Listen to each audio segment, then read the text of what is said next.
नमस्कार दोस्तों, मैं एम.आर. वर्मा आप सभी के लिए लेकर के आई हूँ डेली करंट अफेयर्स का एक इम्पॉर्टेंट टॉपिक। तो आज के इस वीडियो में हम बात करेंगे भारत की अर्थव्यवस्था से जुड़ी एक बड़ी खबर की। आरबीआई की नई मौद्रिक नीति क्या है? रेपो रेट बदला या नहीं? लोन सस्ता होगा या महंगा? और इसका सीधा असर आपकी जेब पर क्या पड़ेगा? तो दोस्तों, आरबीआई की मौद्रिक नीति सिर्फ एक बैंकिंग खबर नहीं है, यह सीधे हमारी जेब, एमआई और देश की अर्थव्यवस्था से जुड़ी हुई खबर है। तो चलिए हम इस वीडियो में देखेंगे कि आखिर ये प्रभाव कैसे डालेगा हमारे ऊपर, कि आरबीआई क्या है और क्या करता है।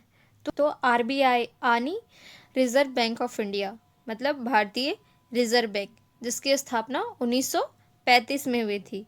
यह एक केंद्रीय बैंक है, यानी कि सेंट्रल बैंक। तो इसका काम क्या है वो हम देखते हैं।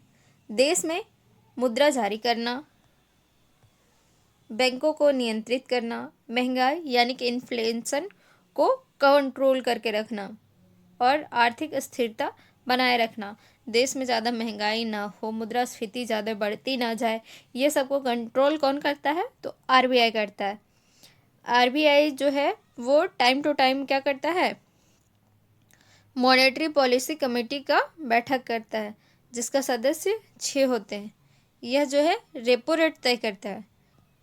तो हम बात करते हैं कि रेपो रेट क्या होता है। आरबीआई जब बैंकों को लोन देती है तो रेपो रेट ही उसका क्या करता है? दर तय करता है कि उस पर क्या इंटरेस्ट लगाया जाएगा। तो रेट बढ़ेगा तो बैंक को क्या होगा? महंगा कर्ज लेना पड़ेगा, लोन भी हमें महंगा मिलेगा और ईएमआई भी हमें बढ़ जाएगी। और अगर रेपो रेट सस्ता हुआ तो क्या होगा? हमें लोन सस्ता मिलेगा। दूसरा है ईएमआई सस्ता होगा, फिर बाज़ार में पैसा बढ़ जाएगा।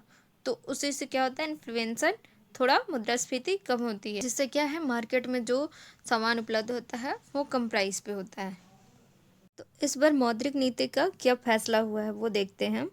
तो आरबीआई की जो हाल ही में बैठक हुई है, उस हम मान लें कि आरबीआई ने रेपो रेट को जैसे कि तैसा रखा है या फिर 0.25% की कटौती या वृद्धि की है। तो आरबीआई का मुख्य लक्ष्य क्या हो जाता है? महंगाई को 4% के आसपास ही रखना, जिसमें 2% अगर ऊपर नीचे हो जाता है तो उससे कोई दिक्कत नहीं होता है।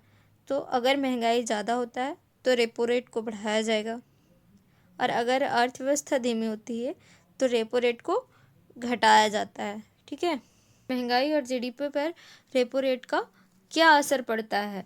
तो महंगाई तो आप सभी को पता है कि इन्फ्लेशन बढ़ना ही महंगाई होता है, यानी कि खाने पीने की चीज़ें जो है वो महंगी होने लगती है। पेट्रोल डीजल महंगा हो जाता है, रोज़मर्रा का खर्च भी महंगा हो जाता है। क्या होता है? मुद्रास्फीति का एक लक्षण होता है, मतलब इन्फ्लेशन के कारण ये सारी चीज़ें होती है। तो आरबीआई ने अनुमान लगाया है कि अगर ग्रोथ जो है वो मजबूत होगा तो निवेश बढ़ेगा, अगर महंगाई नियंत्रित रहेगी तो अर्थव्यवस्था स्थिर रहेगी। आम आदमी जो है वो इन्फ्लेशन का पूरा मार सहता है। एक मिडिल क्लास लोग पे इस पर बहुत ही इफ़ेक्ट पड़ता है इन्फ्लेशन का। बड़े लोगों का अगर थोड़ा बहुत कर्ज इधर उधर हो जाए तो कोई दिक्कत नहीं होता है, लेकिन अगर इंटरेस्ट रेट में थोड़ा भी बढ़ोतरी हो जाती है तो एक मिडिल क्लास जो है उसको काफ़ी मार पड़ती है। तो सबसे ज़रूरी जो सवाल है कि इसका हम पर क्या असर पड़ेगा। हमारा जो होम लोन है, जो हमारा कार लोन है या पर्सनल लोन है या किसी भी तरीके का एफडी वगैरह कुछ भी है, तो उस पर क्या असर पड़ेगा रेपो रेट का। तो अगर रेपो रेट बढ़ता है तो ईएमआई जो है हमारी वो बढ़ेगी, एफडी पर ज़्यादा ब्याज मिल सकता है, मतलब एफडी जिसका है उसको प्रॉफिट मिलेगा। अगर रेपो रेट घटता है तो ईएमआई जो है वो कम होगी और निवेश बढ़ेगा। ये तो हमने देखा कि आम आदमी पर क्या असर पड़ेगा। अब हम देखते हैं कि ग्लोबल फैक्टर क्या होगा इसका। तो भारत की जो मौद्रिक नीति है उस पर अंतर्राष्ट्रीय हालात का भी असर पड़ता है। जैसे कि अगर अमेरिका का केंद्रीय बैंक फेडरल रिजर्व अगर ब्याज दर बढ़ाता है तो विदेश में निवेश करना जो है वो हमारे लिए थोड़ा डिफ़िकल्ट हो जाता है।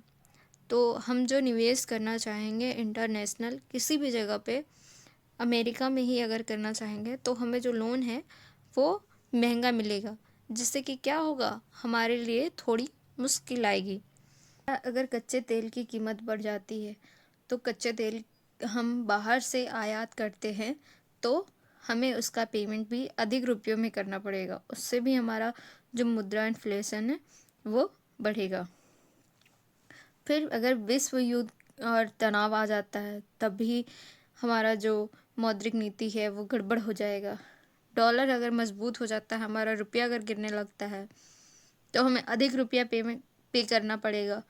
तो उससे भी हमारा जो है वो इम्पैक्ट पड़ेगा हमारी अर्थव्यवस्था पर। नहीं तो दोस्तों, आरबीआई की मौद्रिक नीति सिर्फ एक बैंकिंग खबर नहीं है, बल्कि यह सीधे हमारी जेब, हमारी आपकी जेब, एमआई और देश की अर्थव्यवस्था से जुड़ी हुई है। तो इसी के साथ मिलते हैं हम लोग नेक्स्ट वीडियो में। प्लीज़ आपको ये वीडियो कैसा लगा ये बताना ना भूलें, और मेरे चैनल को लाइक, शेयर एंड सब्सक्राइब करें।